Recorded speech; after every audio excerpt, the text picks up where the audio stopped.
Chapter 11. The Battle Against Darkness. Paulus and Nikolai recognized the elf. It was Gemilian Beaumarin, the mandolin player from the Ample-Made Inn, and were heartened by the sight of Neil Kerris and Carth Minch running from behind the elf, their weapons held high. Neil slashed the scimitar and beheaded 2 goblins, just as a big orc with a rusty cleaver tried to take out his legs. Neil Kerris successfully did a gambol in the mid-air, cutting the orc in half.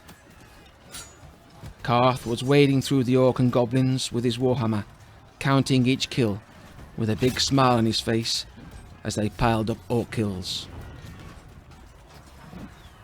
From the left, there was a sound of a horn, and 3 riders rode from the forest, wading into the orc horde, slashing with their swords and spears.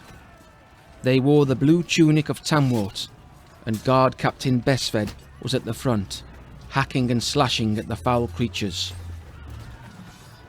At one point, Captain Besfed was pulled from his horse, but soon returned to his feet, thanking the offending goblin with the blade between its eyes.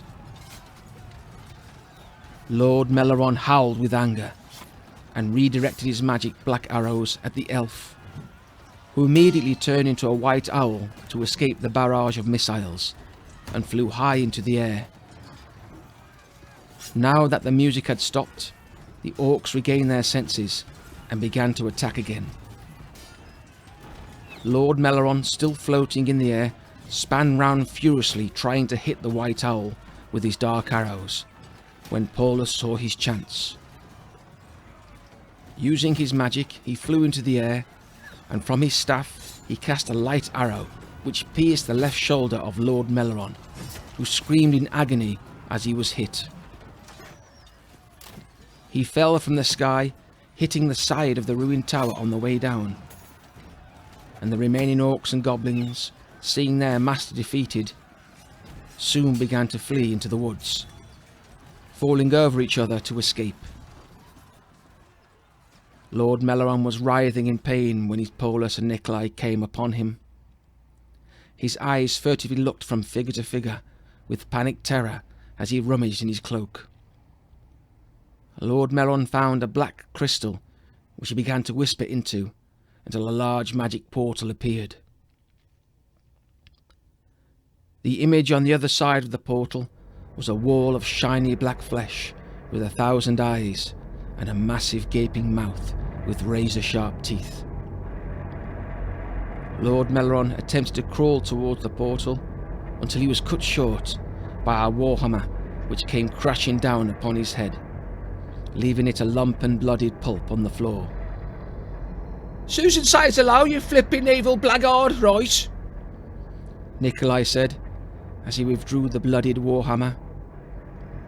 And at that moment, a thick black tentacle came through the portal.